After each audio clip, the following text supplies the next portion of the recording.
The clock on the wall showed 8:47 p.m. when Staff Sergeant David Mitchell first noticed something was wrong. 6 months of working the Royal Children's Wing had taught him the rhythm of this place. The sounds, the silence, the way doors closed, the way footsteps echoed down marble hallways. Tonight, that rhythm was off, just slightly, just enough to make the hair on the back of his neck stand up in a way that reminded him of his deployment days in Afghanistan, where that same feeling had saved his life more than once. Mitchell stood at his assigned position, outside the children's corridor, 3rd floor, West Wing. From this spot, he could monitor both stairwells and the main hallway leading to the family's private quarters.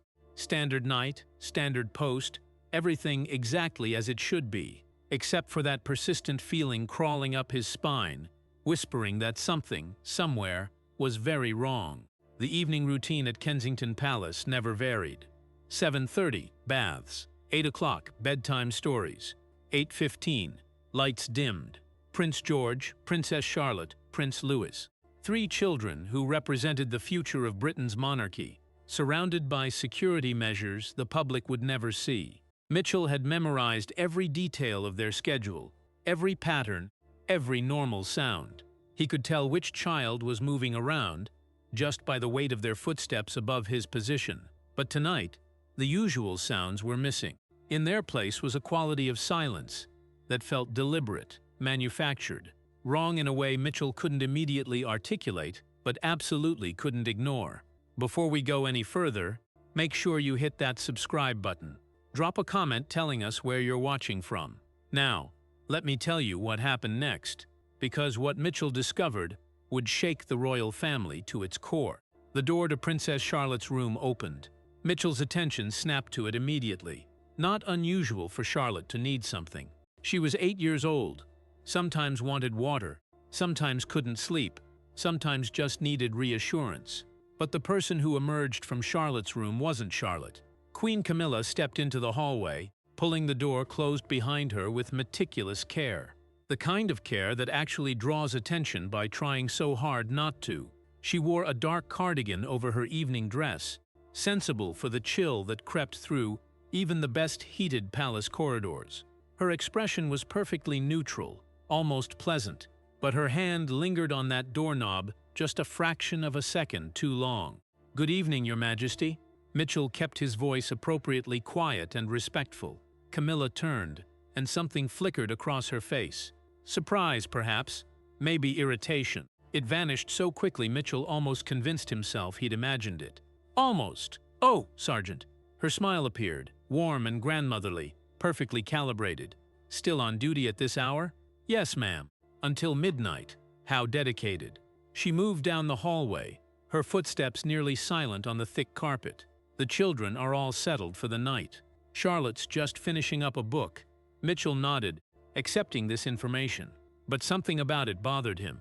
Camilla never usually provided updates on the children's bedtime routines. That responsibility belonged to the nannies, or to Kate, or to William. Camilla maintained what palace staff privately called a respectful distance from the day-to-day details of the Cambridge children's lives. Everyone knew this. So why was she suddenly offering unprompted status updates about Charlotte's activities? Camilla disappeared around the corner toward the main staircase. Mitchell remained at his post, but every sense he possessed had shifted into high alert. He counted silently to 60, giving her time to get fully clear of the corridor. Then he moved closer to Charlotte's door. No sounds came from inside. No reading light showed beneath the door gap. If Charlotte was finishing a book as Camilla had just claimed, she was apparently doing it in complete darkness and absolute silence. For a child who couldn't sit still for more than 5 minutes, who hummed and sang and talked to herself constantly, this silence was impossible. His radio crackled softly. "West Wing, report, West Wing secure." Mitchell responded automatically. "Children's corridor quiet." "Copy that." But it wasn't quiet, not really. Mitchell had spent half a year learning the specific sounds of this building, of this family. He knew what Charlotte's room sounded like when she was reading. The occasional rustle of pages turning, small movements as she shifted position, sometimes soft singing to herself, because the girl had inherited her mother's complete inability to stay motionless. This silence was all wrong. Mitchell checked his watch again. William and Kate were across London at a charity gala, not expected back until close to midnight. The nannies had the evening off, a rare occurrence, but not completely unprecedented. Most of the senior palace staff had departed for the day, skeleton crew for the night shift. Another detail that suddenly felt significant in ways Mitchell couldn't quite explain. He moved back to his assigned position, but his mind was working through possibilities. Camilla visiting Charlotte's room alone, the overly careful way she'd closed that door, the unprompted explanation about what Charlotte was doing, the impossible silence where there should have been sound. None of these things individually violated any protocol. None of them were technically wrong. But Mitchell's years of military service had taught him something crucial. When a bunch of small wrong things happen at the same time, they almost always add up to one very big wrong thing. He decided to wait. Not long, just enough time to see if anything else unusual developed. 15 minutes passed with excruciating slowness.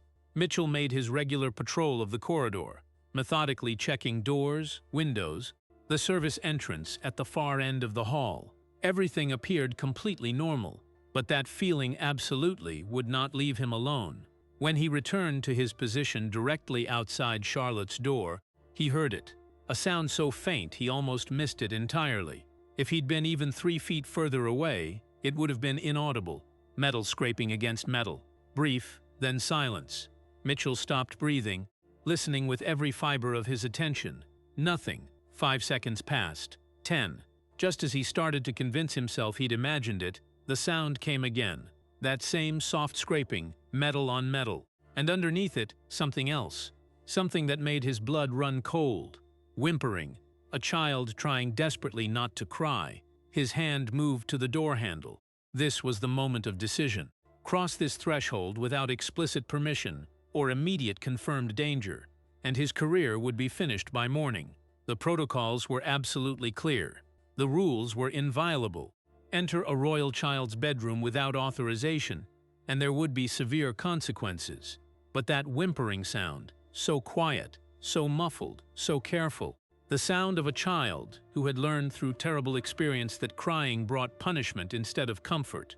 Mitchell's own childhood flashed through his mind. Different circumstances, different decade, but he remembered exactly what it felt like to be small and scared and absolutely convinced that no one would help. He remembered the adults who had walked past his door, because getting involved was complicated, because it might cause problems, because it was easier to pretend they hadn't heard anything. He'd made himself a promise back then that he would never, ever be one of those adults.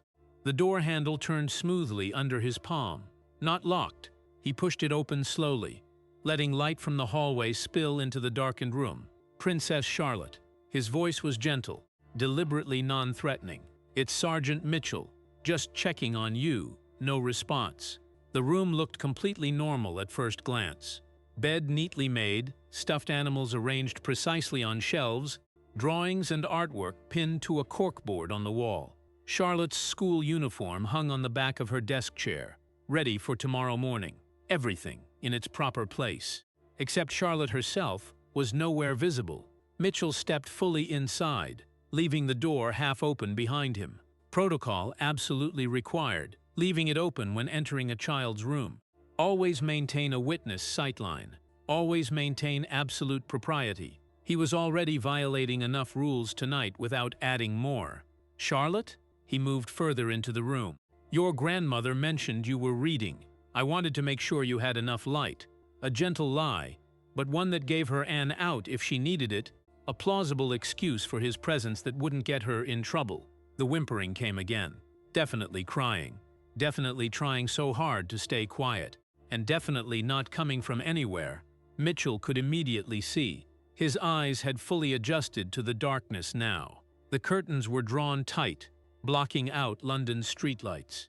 The only illumination came from the hallway behind him, and a small nightlight shaped like a unicorn near the closet, casting strange shadows across the room. He scanned methodically. Desk, chair, bookshelf, closet, bed. The bed sat low to the ground, a child-sized frame with a pink duvet and an excessive number of decorative pillows. But there was space underneath. Not much, but enough. Mitchell crouched down, his knees protesting slightly. Getting old for this kind of thing, he thought. 35 next month, and sometimes his body reminded him of every hard landing, every forced march, every night spent sleeping on frozen ground during his deployment years.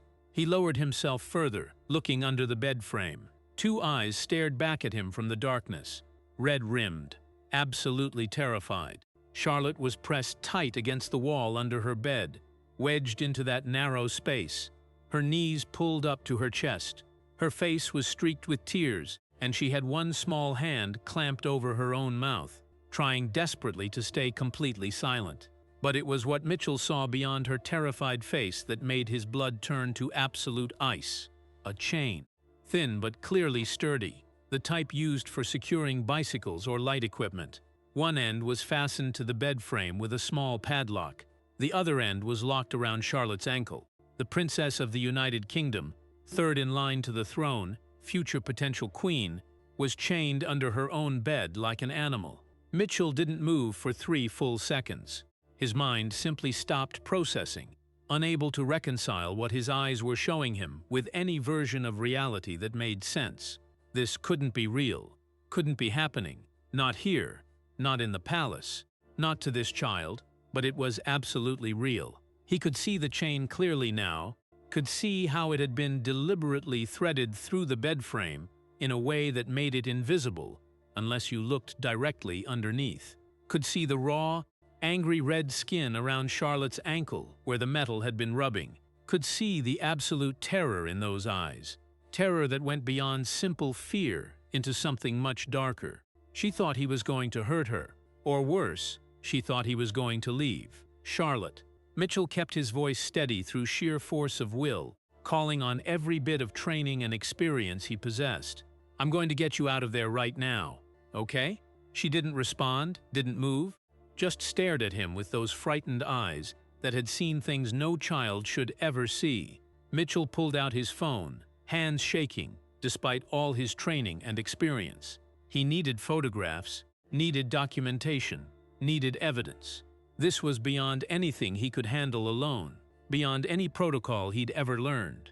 This needed to be documented before anything else happened. He took 3 quick photos, making absolutely certain the chain, the padlock, and Charlotte's face were all clearly visible.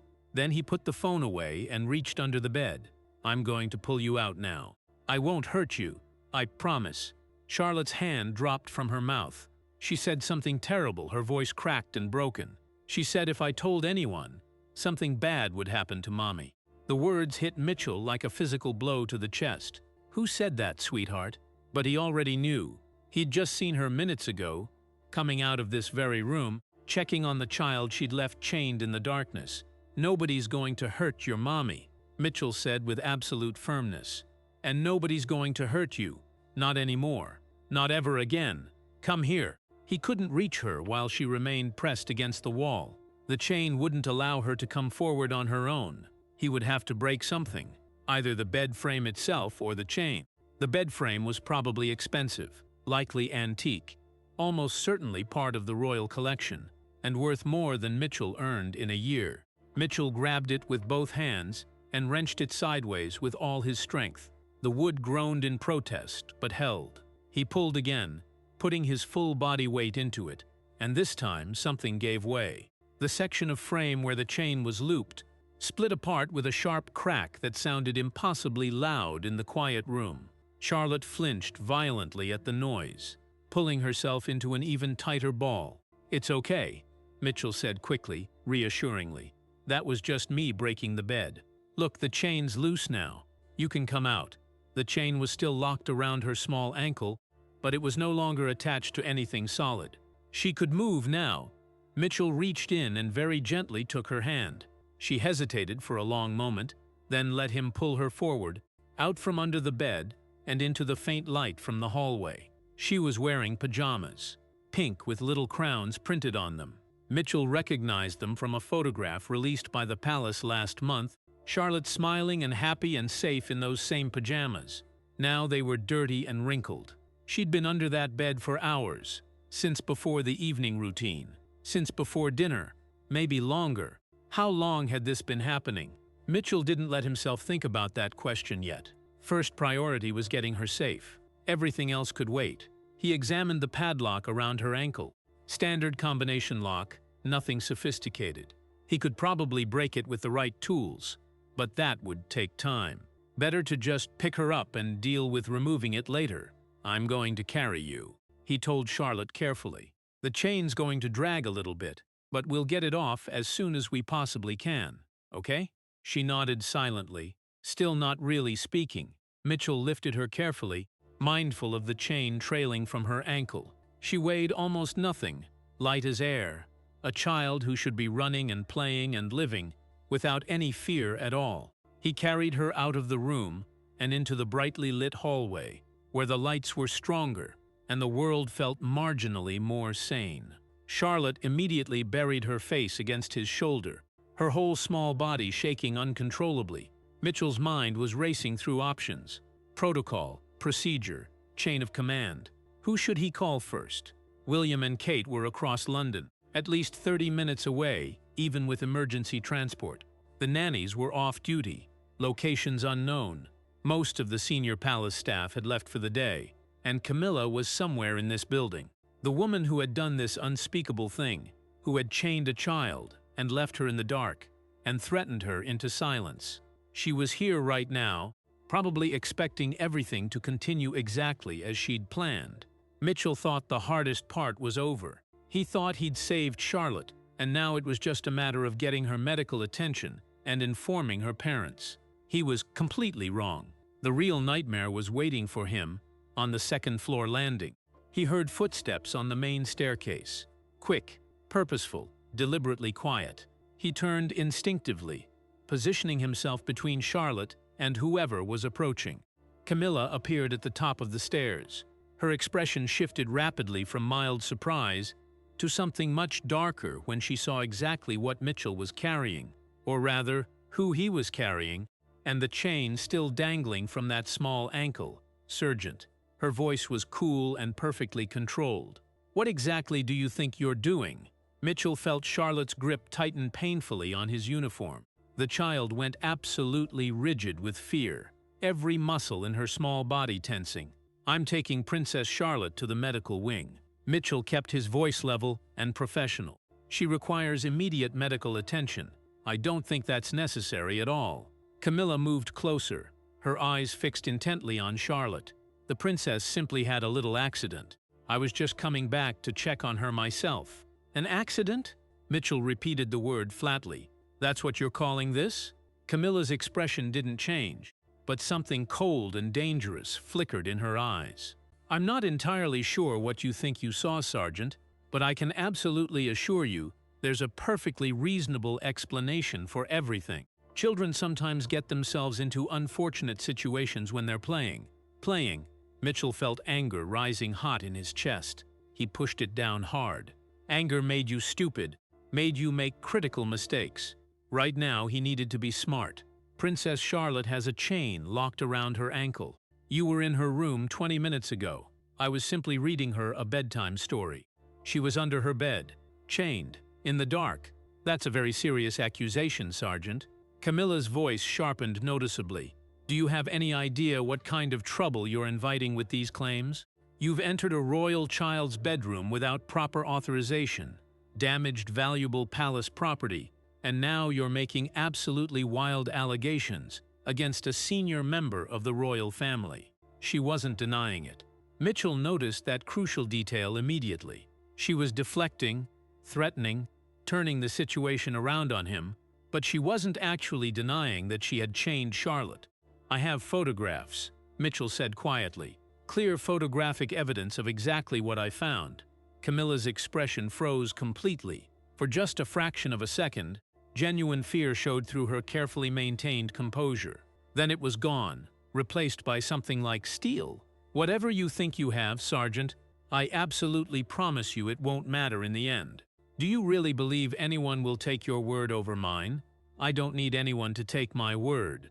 Mitchell shifted Charlotte's weight carefully in his arms, feeling the chain still attached to her ankles swing slightly. The evidence speaks entirely for itself. Evidence can be explained away very easily. Camilla took another deliberate step closer. Evidence can be misinterpreted. Evidence can disappear entirely if necessary. That was a direct threat, clear and unmistakable. Mitchell's hand moved toward his radio. "I really wouldn't do that if I were you," Camilla said softly, dangerously. "Think very carefully, Sergeant. You're a guardsman, royal protection, trusted position. You've served admirably for years. Why would you possibly throw all of that away over a simple misunderstanding?" Misunderstanding? Mitchell felt Charlotte trembling violently against him. "You chained a child." "I disciplined a child who desperately needed boundaries and structure." Camilla's voice remained quiet but intensely focused. "Charlotte has been extremely difficult lately, willful, disobedient, spreading malicious lies.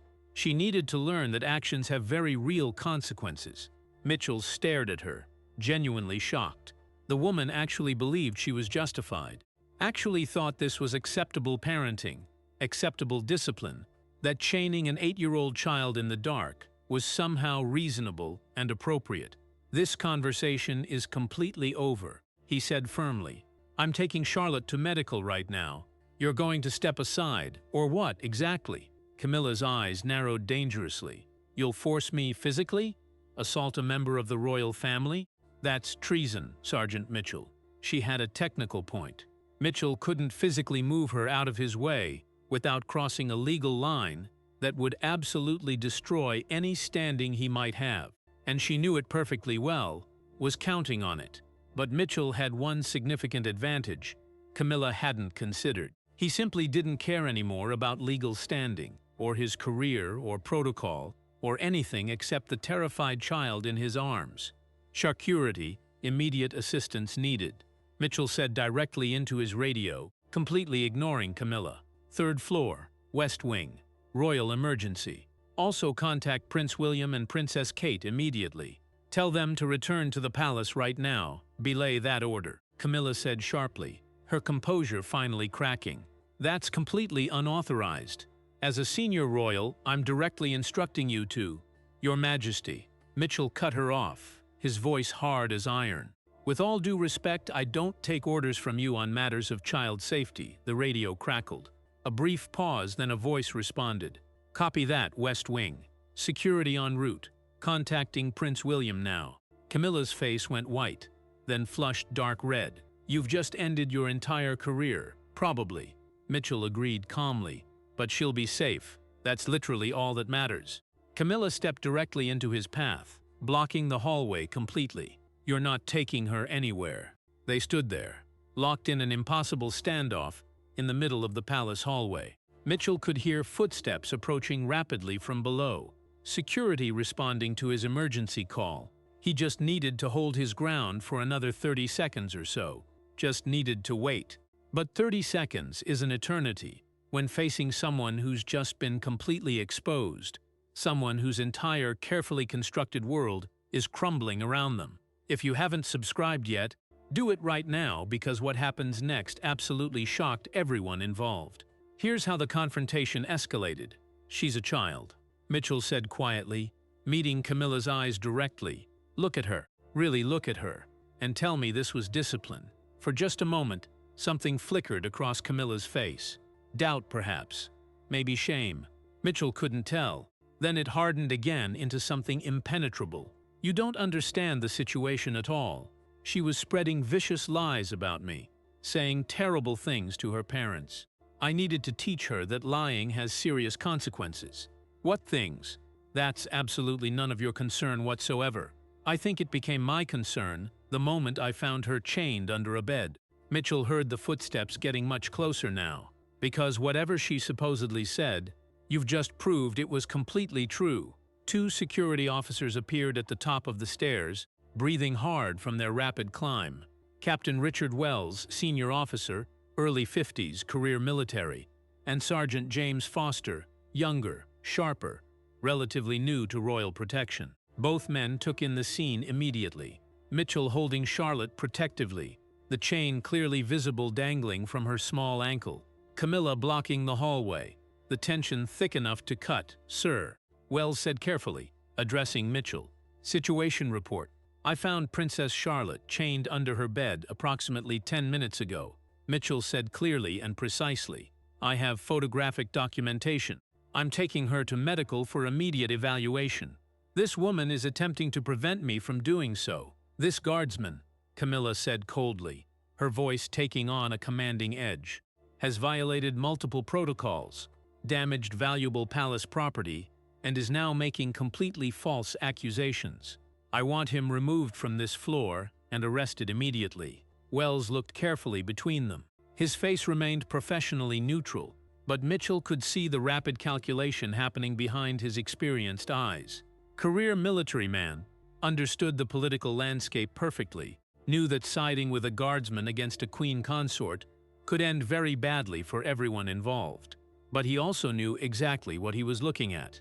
A frightened child. A chain. Blood on that small ankle.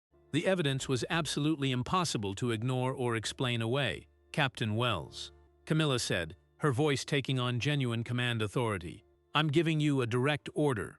Remove this man from my presence immediately." Wells moved, but not in the direction Camilla expected. He stepped beside Mitchell, effectively creating a protective barrier between him and Camilla. "Your Majesty, with all due respect," Wells said formally, "I need to secure the princess's safety first. Medical evaluation takes absolute precedence over all other considerations." Camilla's mouth tightened into a thin line. "This is insubordination, Captain. This is protocol, ma'am. Royal children's safety supersedes literally all other concerns." Wells nodded to Mitchell. "Get her downstairs to medical. I'll handle this situation." Mitchell didn't wait to see what happened next. He moved past Camilla, who was too genuinely stunned by Wells's defection to immediately react. Foster fell into step beside him as they headed down the stairs at a careful but rapid pace. "Jesus Christ," Foster muttered under his breath, low enough that only Mitchell could hear. "Is that actually a chain on her ankle?" "Yeah. How long was she like that?" "Don't know yet, but her ankle's raw. Hours at minimum. Maybe much longer." Charlotte hadn't spoken a single word since they'd left her room. She kept her face buried hard against Mitchell's shoulder, her small body still rigid with tension. He could feel her heart racing impossibly fast, could feel how desperately hard she was trying not to cry. "Almost there, sweetheart," he told her softly. "Medical's on the second floor. They're going to check you over very carefully, make absolutely sure you're okay, and then we're going to call your parents immediately." At the mention of her parents, Charlotte finally spoke, her voice barely audible. "Is Mommy coming?" "Yes, she's on her way right now. She'll be here very soon. She'll be angry, not at you," Mitchell said with absolute firmness. "Never, ever at you. Do you understand me?" They reached the second floor medical wing. Dr. Sarah Chen was already waiting, clearly alerted by security about the incoming emergency. She was in her late 40s, competent and calm, with the kind of steady, reassuring presence that made frightened patients feel immediately safer. She took one look at Charlotte and immediately gestured them into the examination room without a word. "Set her on the table, please," Chen said quietly, professionally. Mitchell carefully lowered Charlotte onto the padded examination table. She didn't want to let go of his uniform, her small fingers digging painfully into the fabric like he was the only solid thing in her world. He gently pried them loose. "I'm staying right here beside you. I'm not leaving. I promise. Okay?" Charlotte nodded slightly, her eyes absolutely huge in her pale, tear-streaked face. Chen crouched down to examine the chain around Charlotte's ankle. Her expression remained professionally neutral, but Mitchell saw her jaw tighten visibly. "We need to remove this immediately. Do you have bolt cutters available?" Foster disappeared and returned moments later with a set of heavy-duty cutters from the maintenance supply room. Chen positioned them extremely carefully around the padlock, mindful of Charlotte's tender ankle beneath the metal. "This might be loud, sweetheart," she warned Charlotte gently, "but it absolutely won't hurt you. Can you be brave for me?"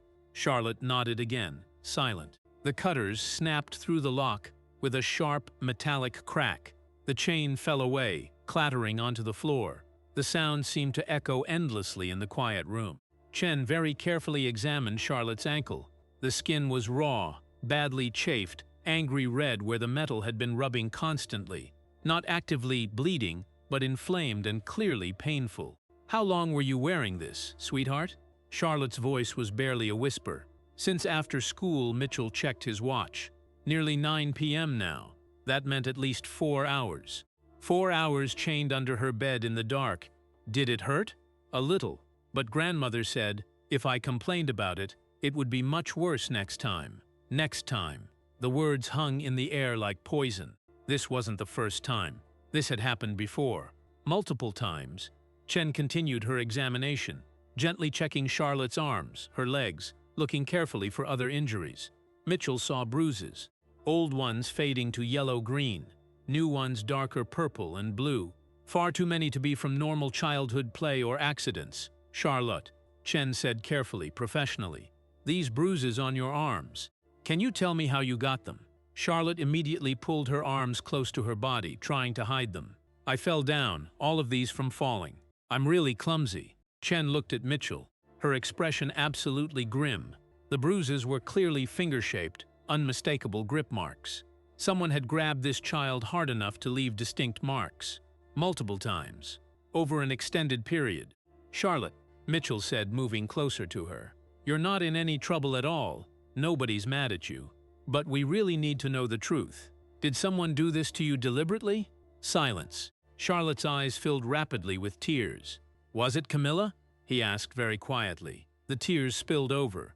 Charlotte nodded once, quickly, then looked away as if even that tiny admission was a terrible betrayal.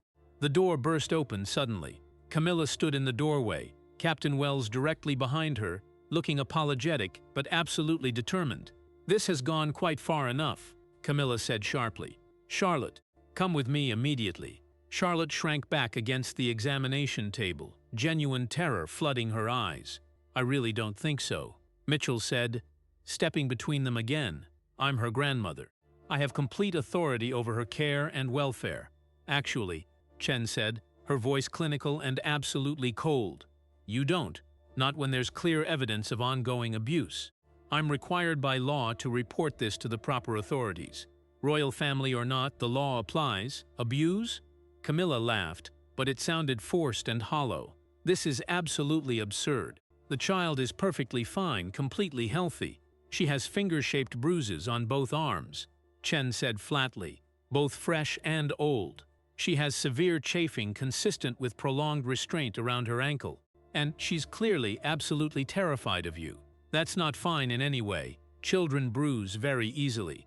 Children are naturally dramatic. Charlotte has always been extremely prone to exaggeration and attention-seeking.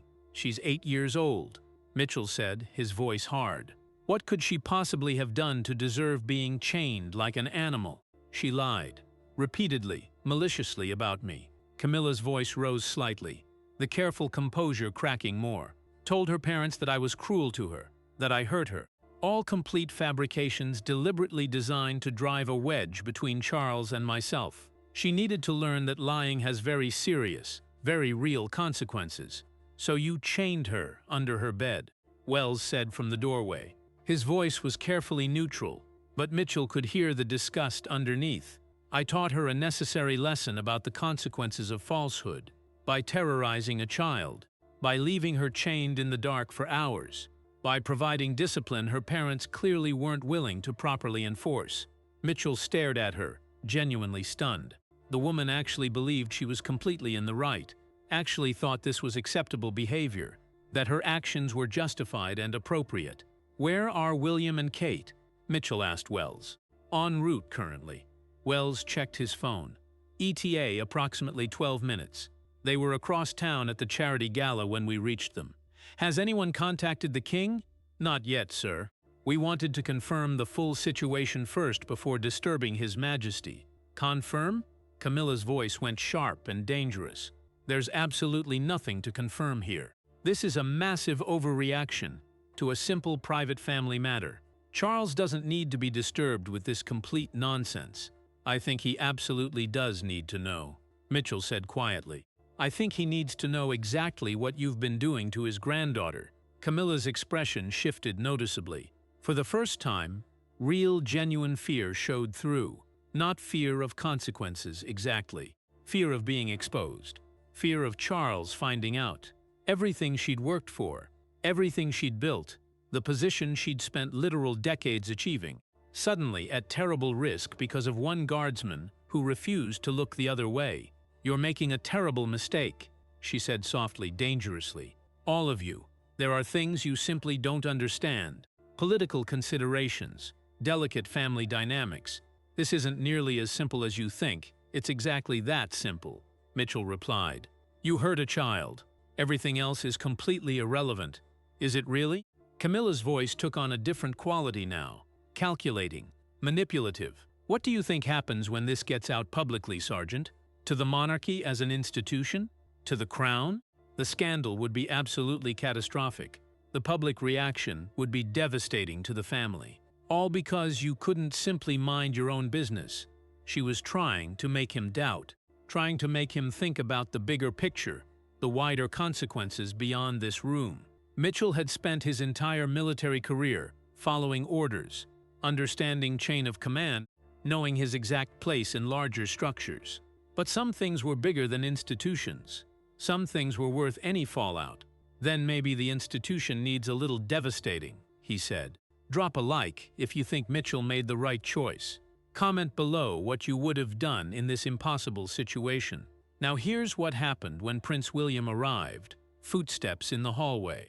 Running. Fast and urgent. Then the door flew open and Prince William burst through, still in his formal evening wear, bow tie loosened, face flushed from sprinting through the palace corridors. He took in the entire scene in one sweeping glance. Charlotte on the examination table, face tear-streaked and terrified, the chain lying on the floor, Camilla standing rigidly in the doorway. Mitchell and Wells positioned protectively near the princess. "What the hell is going on here?" William's voice was deadly quiet. The kind of quiet that preceded serious storms. Everyone started talking at once. Camilla explaining and justifying. Wells giving a tactical report. Chen trying to deliver medical findings. But William held up one hand, silencing them all instantly. His eyes were fixed on one thing only. "His daughter, Charlotte," he said, moving toward her. "Are you hurt, sweetheart?" She launched herself off the table directly into his arms, finally letting herself cry properly. Not the quiet, controlled tears from before. Full, wrenching sobs. The kind that came from a child who'd been holding terror inside for far too long. William held her tight, his own eyes suspiciously bright. He looked over her head directly at Mitchell. "Tell me everything that happened." Right now, Mitchell gave him the facts. Clear, concise, military-style report. Found Charlotte chained under her bed at 8:47 p.m. Camilla had been in the room just minutes before. The princess showed signs of multiple prior injuries, both recent and older. Photographic evidence available and secured. Medical evaluation currently in progress. William's face didn't change at all during the recitation. He didn't interrupt once, didn't react visibly. But Mitchell could see white forming around his knuckles, where he held Charlotte so tightly. When Mitchell finished, William turned very slowly to face Camilla. His expression was something Mitchell had never seen before on anyone's face. Pure, cold, absolute fury. The kind that didn't need volume to be absolutely terrifying. "Get out," William said quietly. "William, if you would just listen reasonably. Get out of this room immediately. This is a family matter. It should be discussed privately, rationally. You chained my daughter." William's voice remained quiet, but it cut like a blade. "You chained my 8-year-old daughter under her bed. There is absolutely nothing to discuss. She was spreading malicious lies about me, creating serious problems. I had to. You had to leave, right now." William looked at Wells. "Captain, please escort Her Majesty to her quarters immediately. She's not to have any contact whatsoever with any of the children until further notice." "You can't do that," Camilla said, her voice rising with panic. "You don't have the authority. I'm the Prince of Wales and father to these children. I have exactly that authority." William's voice was absolutely steel. "And if you don't leave this room in the next 10 seconds, I'm calling the police directly and filing formal criminal charges. Do you understand me?" Camilla opened her mouth, then closed it. For a long moment, she just stood there, her carefully constructed facade crumbling completely. Then she turned and walked out, her steps stiff and rigidly controlled. Wells followed at a respectful but watchful distance. The door closed firmly behind them. William sank into the chair beside the examination table, still holding Charlotte protectively. "Tell me everything, sweetheart. Everything she did to you. I promise you're completely safe now." Charlotte's story came out in painful fragments, halting, broken by tears, but clear enough. It had started months ago. Small things initially. Harsh criticism, sharp, cutting words, hands that gripped far too hard. Camilla had been extremely careful, always when others weren't watching, always with ready explanations if anyone happened to notice. Charlotte bruised easily. Charlotte was clumsy. Charlotte was dramatic and attention-seeking. Then it had escalated significantly, being sent to her room for hours as punishment. No dinner for imagined infractions. Being told constantly she was difficult, willful, an embarrassment to the entire family. The chaining had begun 3 weeks ago. First time was just 15 minutes, then an hour, then longer. Today had been the absolute worst. Over 4 hours chained in the dark. Camilla had told her it would continue, would get worse, until Charlotte learned to behave properly, to stop telling lies about her. William listened to every word, his face carved from stone. When Charlotte finally finished, he looked at Chen. "Full complete examination. Document absolutely everything. I want a comprehensive medical record of every single injury, every mark, everything you find." "Already planned, sir," Chen said quietly. "And I want Child Protection Services called immediately. Official investigation. No internal handling whatsoever." Mitchell felt something release in his chest. William wasn't going to cover this up, wasn't going to handle it quietly behind closed palace doors. He was taking this absolutely seriously. "Where's Mummy?" Charlotte asked suddenly, her voice small. "Right behind me, sweetheart," William said gently. "She was getting out of the car when I ran ahead." As if summoned, Princess Kate appeared in the doorway, still in her elegant gala dress. She took one look at Charlotte's face and crossed the room in 3 strides. "Oh, sweetheart, come here right now." Charlotte reached desperately for her mother. Kate took her from William, holding her impossibly close. She met William's eyes over Charlotte's head. An entire conversation happened in that single look. Question, answer, confirmation, shared fury.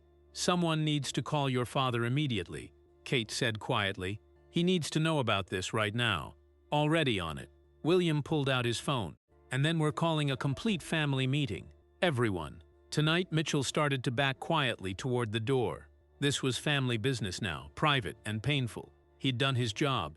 Time to step away respectfully. "Sergeant Mitchell." William's voice stopped him cold. "Stay, please. I'll need your complete official statement." And he paused significantly. "Thank you for trusting your instincts." Mitchell nodded. "Just did what needed doing, sir. Most people wouldn't have. Most people would have walked directly past that door." William's eyes were intense. "You didn't. That matters more than you know." Kate looked at Mitchell, still holding Charlotte close. "You saved her," she said simply with absolute conviction. "She saved herself, ma'am," Mitchell replied. "I just opened the door." What happened in the days following this night would change the royal family forever. If you want to hear the rest of this story, make sure you're subscribed. We post stories like this every single day. Now here's how the confrontation with King Charles went down. King Charles arrived 45 minutes later, accompanied by Princess Anne. Both looked like they'd dressed in considerable hurry. Charles in casual slacks and a sweater instead of any formal attire. Anne in practical trousers and a jacket. They went directly to the medical wing where everyone had gathered. Charles took one look at Charlotte, still held protectively by Kate, and his face seemed to age 10 years in an instant.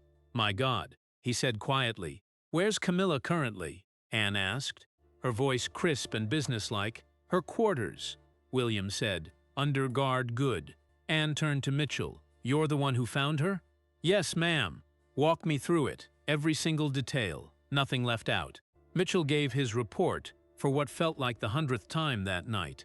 Anne listened without interrupting even once, her sharp eyes missing absolutely nothing. When he finished, she nodded once, decisively. "You did the right thing. Protocol be damned, Anne," Charles said quietly. His voice sounded hollow. "Don't," Anne cut him off sharply. "Don't make excuses. Don't try to rationalize this. Not for this. I wasn't going to. Good. Because there is no excuse whatsoever. None." She looked at Charlotte. "I want her in my direct care tonight, away from any possibility of contact. She's staying with us," William said firmly. "At Kensington, where Camilla has building access." "Camilla doesn't have access anywhere anymore," Kate said, her voice steel underneath the calm surface. "To anything. To anyone." As of right now, Charles closed his eyes briefly. "This is going to destroy everything we've built." "Everything?" Anne's voice was sharp as a knife. "Or just your marriage?" The silence that followed Anne's words was absolutely complete. Charles looked like he'd been physically struck. William and Kate exchanged significant glances but said nothing. They didn't need to. Anne had just said what everyone else was thinking. "We need to talk," Charles said finally. "All of us. But not here. Not in front of Charlotte. I'm not leaving her," Kate said immediately. "No one's asking you to." Anne's right. Charlotte should be somewhere genuinely safe tonight. Somewhere Camilla absolutely can't reach her, even theoretically. Charles looked exhausted suddenly, genuinely old. "Take her to Anne's residence. I'll arrange additional security immediately." "What are you going to do?" William asked. "What I should have done months ago." Charles straightened his shoulders with visible effort. "Have a very direct conversation with my wife." Mitchell watched this exchange feeling like an intruder. This was royal family business of the most private kind. The sort of crisis that should never happen in front of staff under any circumstances. But they seemed to have completely forgotten he was there. Or maybe they just didn't care anymore. The mask had dropped entirely. The careful public face had completely shattered. These weren't the distant, formal royals from photographs and ceremonies. These were just people. Scared, angry, guilty people desperately trying to protect a child. "I want copies of all medical records." Anne turned to Chen. "Full documentation of everything. And your professional assessment of how long you believe this has been happening, based on the bruising patterns I'm seeing." Chen said carefully. "I'd estimate at least 6 to 8 weeks minimum, possibly considerably longer. The newer bruises overlay older, healed injuries in multiple locations. That strongly suggests ongoing, repeated incidents over an extended period. 6 to 8 weeks. Charles repeated, his voice barely above a whisper. "How did I not see this happening?" "Because you weren't looking," Anne said with brutal honesty. "Because Camilla made absolutely sure you weren't looking. And because Charlotte was brave enough and scared enough to hide it from you." Charlotte lifted her head from Kate's shoulder. "I didn't want grandfather to be sad," she said softly. "He loves grandmother." The simple statement hit like a bomb detonating. Charles's face crumpled completely. He crossed to where Kate sat holding Charlotte and knelt beside them, taking his granddaughter's small hand in his own. "I'm so sorry," he said, and his voice broke completely. "I'm so terribly, terribly sorry. You should never have had to protect my feelings. That's not your job. You're a child. It's okay, grandfather. It's not okay. None of this is remotely okay." Charles looked up at William, tears visible in his eyes. "Call my private secretary immediately. I want Camilla's access to all family quarters revoked right now. All of them. And I want a complete security review of every single interaction she's had with any of the children over the past 6 months minimum." "You want to review security footage?" William asked. "Everything. Every frame.